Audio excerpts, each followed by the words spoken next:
Hello everyone and welcome to our polity series. तो हम लोगों ने ऑलरेडी प्रीएम्बल देख लिया है। We have seen the salient features of the constitution, both the things were associated with your constitution. Now we are gonna learn that ये constitution जो था वो बना किस तरीके से, like how this idea of constitution came in the minds of the constitution makers। हमारे जो फ्रीडम जिन्होंने फ्रीडम स्ट्रगल किया, हमारे जो फ्रीडम फाइटर्स थे, उनके मन के अंदर ये आइडिया आया कैसे, that we shall make a constitution for India. So the first time this idea came in 1934। ठीक है, कॉन्स्टिट्यूएंट असेंबली के अंदर एम.एन. रॉय ने ये आइडिया पुट किया कि भाई कॉन्स्टिट्यूएंट असेंबली हमें क्या करनी चाहिए, बनानी चाहिए। M.N.. Roy he put forward this idea that we should make what? We should make our own constituent assembly. Then in 1935, the Indian National Congress, it officially demanded that there must be what? There must be a constituent assembly to frame the constitution. ठीक है, 1934 में M.N.. Roy ने एक idea formally put किया। ठीक है, then in 1935 the Indian National Congress, जो कि उस टाइम की ओनली पॉलिटिकल पार्टी तो मैं नहीं कहूंगी बट मेजर पॉलिटिकल पार्टी थी। ठीक है, the major political party of that time in 1935 it said that officially उन्होंने बोला कि हमें एक कॉन्स्टिट्यूएंट असेंबली चाहिए for framing our constitution. Alright, then in 1938 के अंदर जवाहरलाल नेहरू जी ने ही डिमांडेड दैट कि कॉन्स्टिट्यूएंट असेंबली जो है, कॉन्स्टिट्यूएंट असेंबली जो होगी हमारी, it must consist of elected members based on what? An adult franchise। किसके ऊपर बेस्ड होनी चाहिए कि हमारी जो कॉन्स्टिट्यूएंट असेंबली बने वो एक रिप्रेजेंटेटिव बॉडी हो। इसके लिए वो क्या होनी चाहिए? इलेक्टेड होनी चाहिए। और उसका जो इलेक्शन हो वो किसके ऊपर बेस्ड होना चाहिए? It must be based on your universal adult franchise. ठीक है, देन ब्रिटिशर्स ने ये सब चीजें वो सुन रहे थे कि भाई अब इंडियंस के मन में एक थॉट आ गया है, एक थॉट ने अपना, it has been planted in the minds of the Indians that they want a constituent assembly. So finally in 1940, in the August offer in 1940, the Britishers, they accepted this demand of the Indians कि हम आपको एक constituent assembly बनाने का provision देंगे। ठीक है, then in 1942 finally Cripps mission आया आपका। ठीक है, क्रिप्स मिशन ने क्या प्रपोज किया? That there must be a constituent assembly after your world war 2। ठीक है, वर्ल्ड वॉर 2 के बाद में Britain was at a very weak position, right? So Cripps mission में सर स्टैफर्ड क्रिप्स ने क्या बोला? That there will be a constituent assembly for India, there can be constituted a constituent assembly for India, but after your world war 2। ठीक है, कि और उन्होंने एक और चीज बोली that there must be, he also proposed forming independent nations for Hindus and Muslims, जो कि इवेंचुअली बाद में हुआ ही। ठीक है, ये इनिशियली बोला किसने था, किसने प्रपोज किया था? It was the demand of the Muslim League. ठीक है, Jinnah and the Muslim League, they were demanding a separate Muslim nation, ठीक है, नोन एज पाकिस्तान, जो आज बना है पाकिस्तान, राइट? तो यहाँ पर ही ऑल्सो प्रपोज्ड क्रिप्स जब स्टैफर्ड क्रिप्स आए यहाँ पर, कब आए? 1942 के अंदर। So he also proposed about the two nations, that two independent nations for Hindus and Muslims must be form. ठीक है, देन इन फाइनली 1946 कॉन्स्टिट्यूएंट असेंबली बनी। ठीक है, किसके बेसिस पे बनी? आपके कैबिनेट मिशन प्लान के बेसिस के ऊपर। अगर आपके पास में क्वेश्चन आता है that the constituent assembly was formed on the basis of which plan, options में क्रिप्स और कैबिनेट दोनों होंगे, तो आप क्या लिखोगे इसमें? कैबिनेट मिशन प्लान के बेसिस के ऊपर हमारी जो कॉन्स्टिट्यूएंट असेंबली थी वो 1946 के अंदर बनी थी। ठीक है, I hope you have understood this timeline from 1934 to 1946 के हमारी कॉन्स्टिट्यूएंट असेंबली की डिमांड किस तरीके से हुई। सबसे पहले 1934 के अंदर ये आइडिया किसने फॉरवर्ड किया? सबसे पहले M.N.. Roy put forward this idea. ठीक है, then in 1935 Indian National Congress, उन्होंने ऑफिशियली इस चीज को आगे रखा।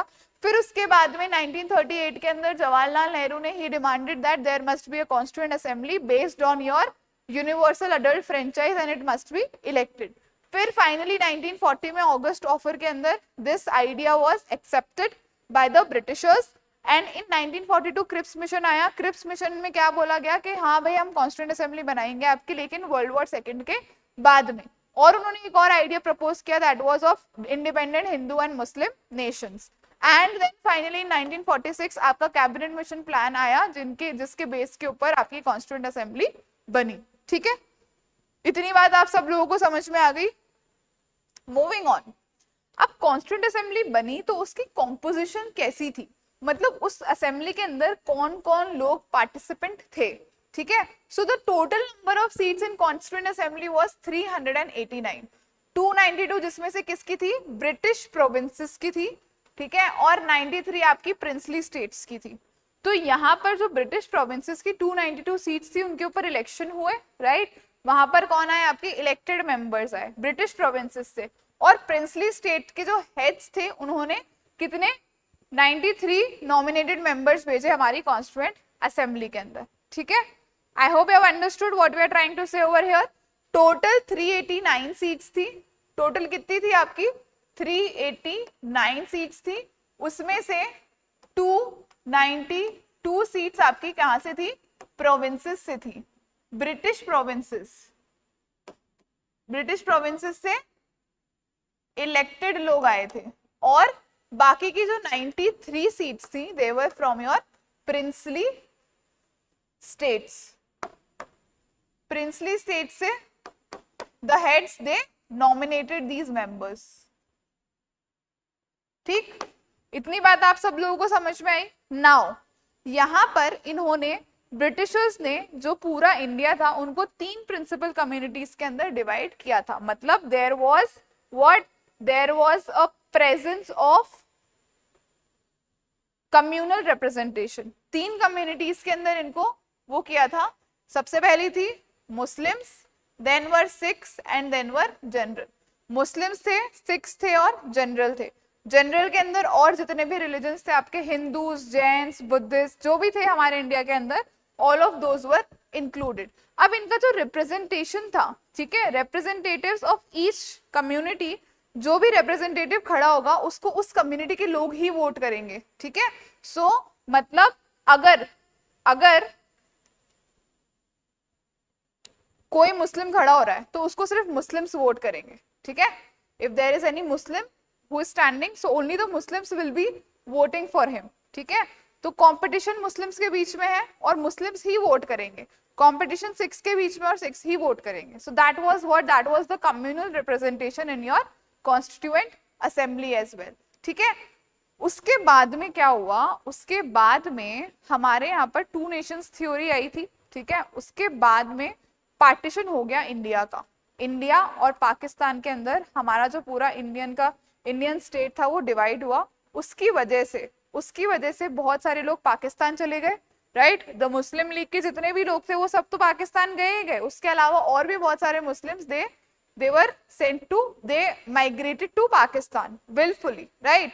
So when the people they moved to Pakistan, तो ये जो कॉन्स्टिट्यूएंट असेंबली का नंबर था it also decreased. ठीक है, it also decreased and this reduced to how many seats? Only 299 total seats.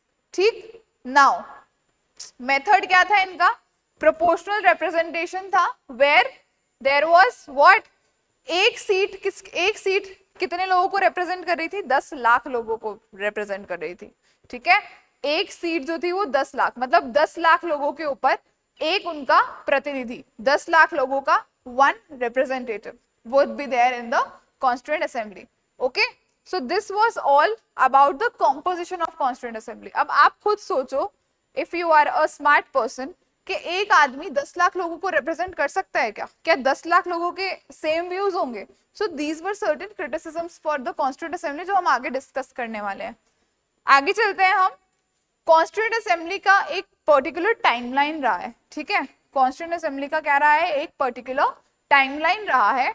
तो 9 दिसंबर 1946 को फर्स्ट मीटिंग कॉन्स्टिट्यूएंट असेंबली की हुई थी। क्या हुई थी हमारी first meeting of the constituent assembly? It took place on 9 दिसंबर 1946। ठीक है, यहाँ पर हमने एक टेम्पररी प्रेसिडेंट जो थे उनको क्या किया था, इनको इलेक्ट किया था ठीक है, कौन थे वो? Doctor Sachchidanand Sinha.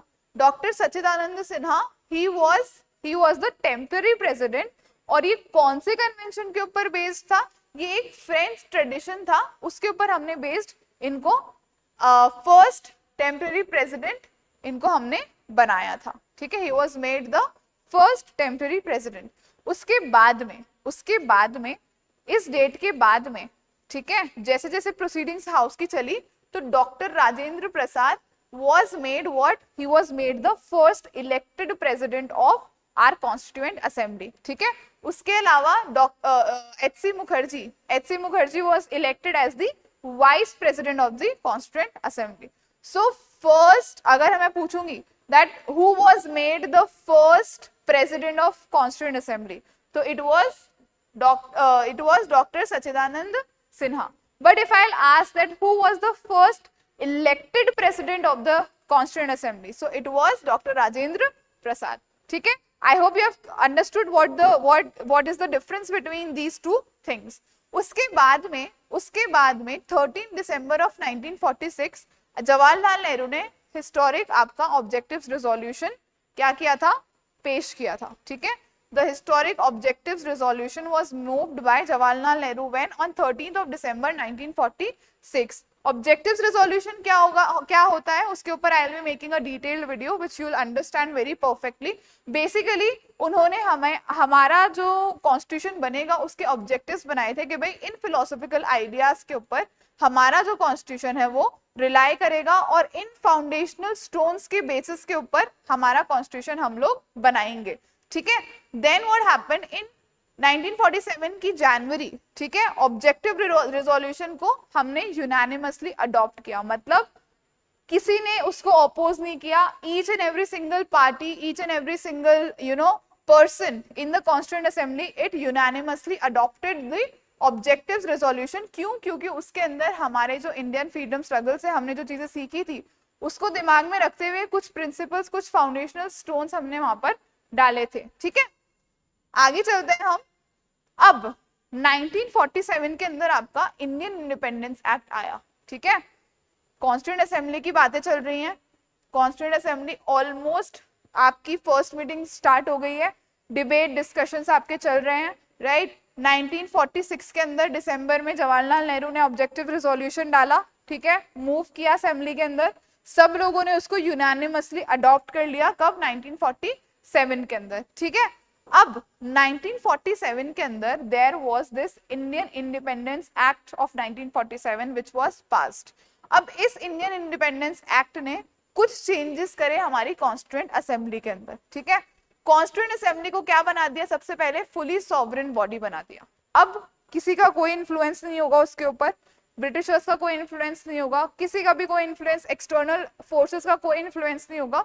It was made a fully sovereign body, मतलब इंडियंस अब खुद के लिए लॉज, खुद के लिए प्रोविजंस खुद बनाएंगे बिना किसी इन्फ्लुएंस के। ठीक है, उसके अलावा उन्होंने कॉन्स्टिट्यूएंट असेंबली को एक लेजिस्लेटिव बॉडी भी बना दिया, मतलब कि वो कॉन्स्टिट्यूशन को तो बनाएगी, उसके साथ में वो एज अ पार्लियामेंट भी काम करेगी। ठीक है, और as a legislative body GV Mavalankar was the chairperson of this legislative body. ठीक है, जीवी मावलांकर को जब constituent assembly as a legislative body काम करेगी, एज अ पार्लियामेंट काम करेगी, तब उसका चेयरपर्सन कौन होगा? इट वुड बी जीवी मावलांकर। ठीक है, आगे चलते हैं।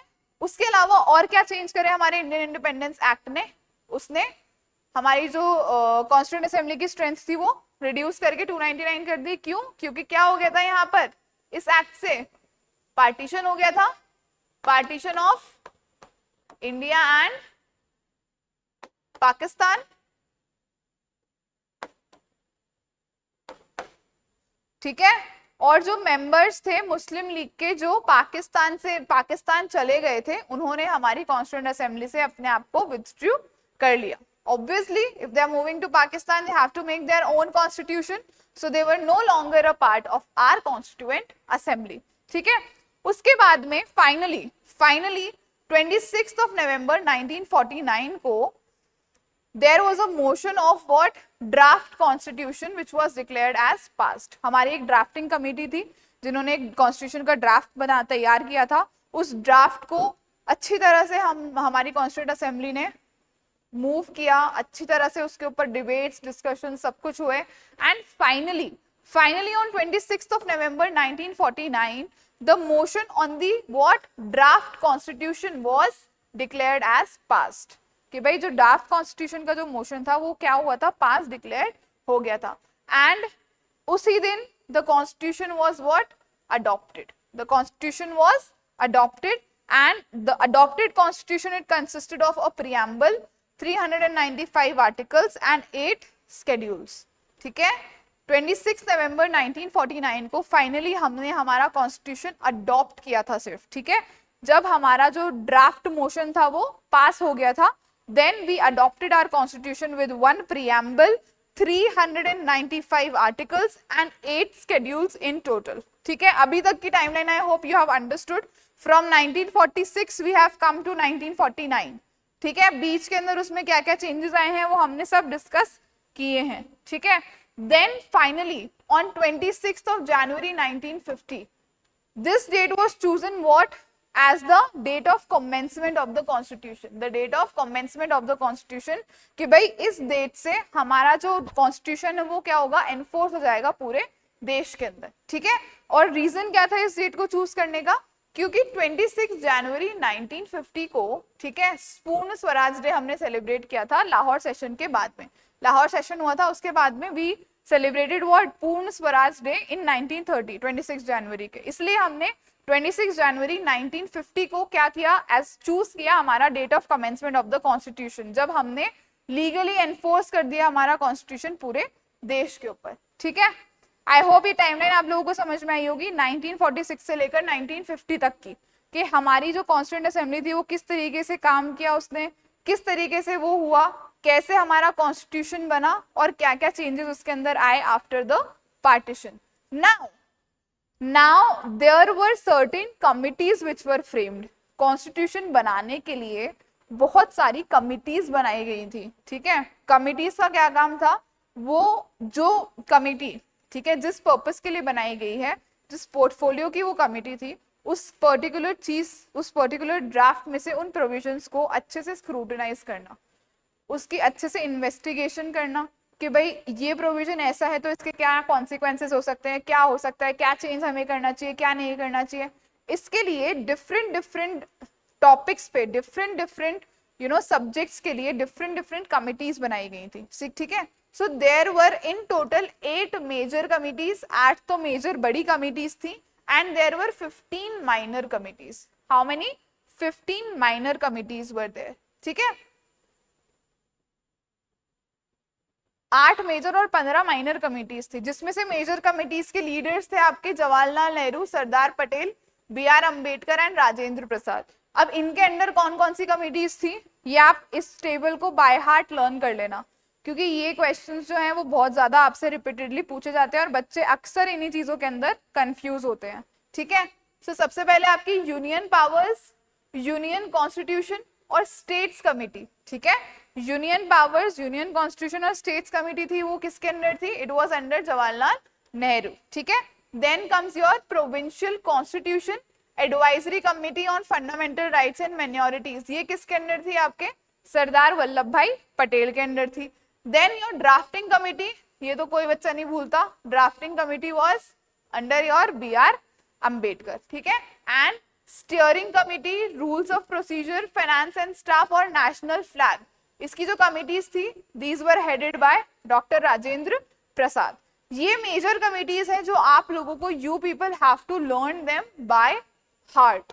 ठीक है, आगे चलते हैं हम, हमारी एक सब कमिटी हम लोग देख रहे हैं. ठीक है, advisory committee on fundamental rights, minorities और ट्राइबल एंड एक्सक्लूडेड एरियाज के चेयरमैन कौन थे, सरदार पटेल थे.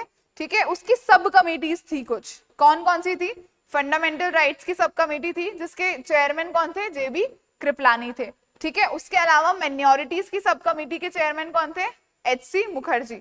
नॉर्थ ईस्ट फ्रंटियर जो कि आपका असम वाला एरिया हो गया, tribal areas and excluded areas sub committee के गोपीनाथ बोरदोली. ठीक है, Bordoloi. Then excluded and partially excluded areas की अदर देन असम की सब कमिटी कौन सी थी, AV it was headed by AV Thakkar. ठीक है, ये चीजें आप लोगों को लर्न करनी है एनी हाउ, इसके अंदर कोई इफ एंड बट्स नहीं है, ये आपको रटना पड़े, समझ के लर्न करना पड़े, that is all up to you, but you have to memorise these committees and their chairman as well as these sub committees as well. ठीक है, सो आप लोगों को समझ में आया कि कॉन्स्टिट्यूशन कैसे बना, क्या हुआ, क्या टाइमलाइन रही, किस तरीके से किया। अब हम समझने की कोशिश करेंगे कि हमारी जो ड्राफ्टिंग कमेटी थी उसने एक्चुअली किस तरीके से हमारे कॉन्स्टिट्यूशन की फ्रेमिंग करी। ठीक है, सबसे पहले उनके चेयरमैन कौन थे, अभी हमने डिस्कस किया, it was doctor BR Ambedkar. ठीक है, first draft of the Indian constitution, जो हमारे कॉन्स्टिट्यूशन का फर्स्ट ड्राफ्ट था, it was given in February 1958। ठीक है, February 1958 के अंदर फर्स्ट ड्राफ्ट दिया गया, उसके बाद में उस पर डिबेट्स डिस्कशंस हुए, बहुत सारी चीजें बदल कर आई, उसके बाद में उसके सेकेंड ड्राफ्ट दिया गया 1948 के अंदर। उन डिस्कशंस को, उन सजेशंस को माइंड में रखते हुए the second draft was given in October 1948। पहला कब दिया गया, February 1948 के अंदर, and second draft was given in October 1948। उसके बाद में वापस उसके ऊपर बहुत सारे डिबेट्स डिस्कशंस हुए, बहुत सारे सजेशंस आए, बहुत टिप्पणियां की गई, उसके अंदर बहुत चेंजेस लाए गए, and then the final draft it was introduced in the assembly on 4th of November 1948। 4 नवंबर 1948 को हमारी कॉन्स्टिट्यूएंट असेंबली के सामने final draft of the constitution was laid. ठीक है, उसके बाद में जब वो कॉन्स्टिट्यूशन का ड्राफ्ट ले हुआ, the final draft, constituent assembly ने उस चीज को पास किया कब, 26 नवंबर 1949 को।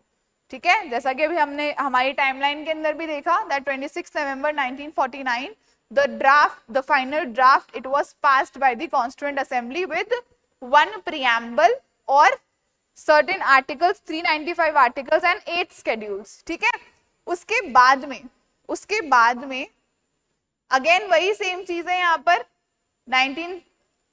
26 जनवरी 1930 के अंदर जो है आपका पूर्ण स्वराज क्या मनाया गया था, पूर्ण स्वराज डे मनाया गया था। इसीलिए हमारा जो कॉन्स्टिट्यूशन था उसका डे ऑफ कमेंसमेंट क्या रखा गया, 26 जनवरी 1950। ठीक है, रेमिनाइसिंग this day of Purna Swaraj, our constitution was commenced on 26 January 1950। ठीक है, नाउ ये जो पूरा प्रोसेस चला, ठीक है, ये जो पूरा प्रोसेस हुआ, इसमें कॉन्स्टिट्यूएंट असेंबली ने 11 सेशंस कंडक्ट किए। कितने सेशंस के अंदर हुआ ये, 11 सेशंस कंडक्ट किए। ठीक है, and in this 11 sessions there was immense debate and discussion on the constitution of our country. इसीलिए हमारा जो कॉन्स्टिट्यूशन है वो इतना ज्यादा डिटेल्ड है, क्योंकि हर एक चीज को दिमाग में रख के हमने हमारा कॉन्स्टिट्यूशन जो है वो फ्रेम किया है। ठीक है, सो दिस वाज ऑल। ठीक है, this was all about your constitution, constituent assembly. अब हमारी जो कॉन्स्टिट्यूएंट असेंबली बनी, ठीक है, उसके कुछ क्रिटिसिज्म्स भी थे, there were certain criticisms of it.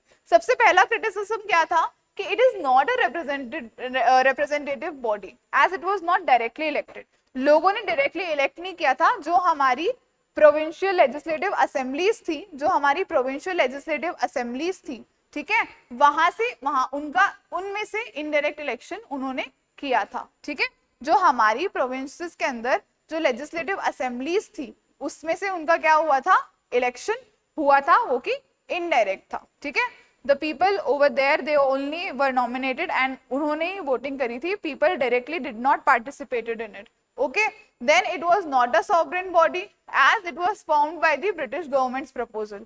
लोगों ने ये भी बोला कि भाई ये सॉवरेन नहीं होगी बॉडी, क्यों, क्योंकि ब्रिटिश गवर्नमेंट के प्रपोजल से बनी है, तो कहीं ना कहीं ब्रिटिशर्स का इन्फ्लुएंस इसके ऊपर आएगा ही आएगा। Certain people said that it was deemed time consuming, बहुत ज्यादा टाइम कंज्यूमिंग प्रोसेस था, इतने सेशंस, इतने दिन लग गए हमारे कॉन्स्टिट्यूशन को बनने में। And it was, some people said that it was dominated by Congress and Hindus, कि भाई यहाँ पर कांग्रेस का और हिंदुओं का डोमिनेशन जो था कॉन्स्टिट्यूएंट असेंबली में वो बहुत ज्यादा था। उसके अलावा कुछ लोगों का ये भी कहना था, जैसे मैंने आपको इनिशियली भी बताया, कि 10 लाख लोगों के ऊपर एक रिप्रेजेंटेटिव, दो is it true representation? So these were all the criticisms which were faced by our constituent assembly. ठीक है, so I hope you people would have understood what we were trying to do. हमने क्या क्या चीजें पढ़ी. अब हम देखते हैं कुछ PYQs. हमने टॉपिक पढ़ लिया है, हमें पता चल गया है हमारा टॉपिक क्या था. अब हम उससे रिलेटेड PYQs किस तरीके से आते हैं वो देखते हैं. सबसे पहला क्वेश्चन देख लो, ये 2018 का क्वेश्चन है. Which of the following statements are correct in regard to the Constituent Assembly? It was not based on adult franchisee. Was it based on adult franchisee? Was it? No. This statement is correct. It resulted from direct elections. Were there direct elections? No. This is a criticism of the Constituent Assembly that वो indirectly elected है. It was not a multi-party body. Multi-parties थी वहाँ पर, बहुत सारी parties का culmination था हमारी Constituent Assembly में. So this is statement is wrong. It worked through several committees. Absolutely correct. बहुत सारी committees बनी थी वहाँ पर, 8 major and 15 minor committees. So your correct statements are A and D. So your correct option will be option number 1, A and D. ठीक है. Next question देख लेते हैं एक बार. Who among the following who was not a member of drafting committee of the Constituent Assembly? अब ये देखो, ये क्वेश्चंस आते हैं आपके जो डायरेक्ट फैक्चुअल क्वेश्चंस आते हैं. ठीक है. So members of drafting committee कौन थे? सबसे पहले तो चेयरमैन कौन थे हमारे चेयरमैन थे डॉक्टर BR अंबेडकर. उसके अलावा N गोपाल स्वामी अयंगर, अल्लादी कृष्ण स्वामी अय्यर. ठीक है. ये सब KM मुंशी, ये सब लोग कौन थे? ये all of them were the part of our constituent assembly. So Mohammed Saadulla he was there. ठीक है. Mohammed Saadulla he was a part of the drafting committee.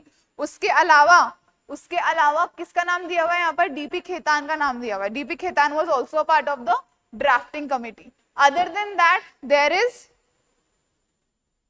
N Madhav Rao. Was N Madhav Rao? Please do comment in the comment section. Comment section के अंदर आप लोग comment कर सकते हो. ठीक है. N Madhav Rao, was he there? N Madhav Rao was he the member of Constituent Assembly? Yes, definitely he was a member of the drafting committee of the Constituent Assembly. So who was not the member of the drafting committee? It was B.N. Rao. अब ये कैसे पता चलेगा? When you people will be learning those committees very by heart. ठीक है. एक तो जो मेजर कमिटीज है वो लर्न कर लो, एक हमारी जो ड्राफ्टिंग कमेटी के मेंबर्स है वो लर्न कर लो, और जो हमने वो सब कमिटीज देखी हैं वो देख लो एक बार. ठीक है. So you will be good to go for the examination. आगे चलते हैं हमारे नेक्स्ट क्वेश्चन की तरफ. See, similar questions हैं ये. All of these are similar questions. It is asking you to match the committees and their what and their chairmen. ठीक है. तो ये you people can easily do these kind of questions, right? You people can now easily do these kind of questions. So I do want you to attempt this question and let me know in the comment section what will be the answer of this third question. Third question I want you people to attempt and let me know in the comment section what will be the answer for it. Next question देख लेते हैं. Consider the statements regarding the Constituent Assembly of India. The final session of Constituent Assembly was held on 24th January 1950. Dr. Rajendra Prasad was declared to be duly elected to the office of President of India in this final session. Again, this question, इसका answer मुझे आपके comment section के अंदर चाहिए. Very easy question it is. दो statements दिए हैं आपको. Very direct statements है, इसमें कोई if and but वाली चीज नहीं है. So third and fourth question answers I want you people to answer it in the comment section. So इसी तरीके के videos के साथ we will be meeting next. We will be combining our PYQs from prelims as well as mains. ठीक है.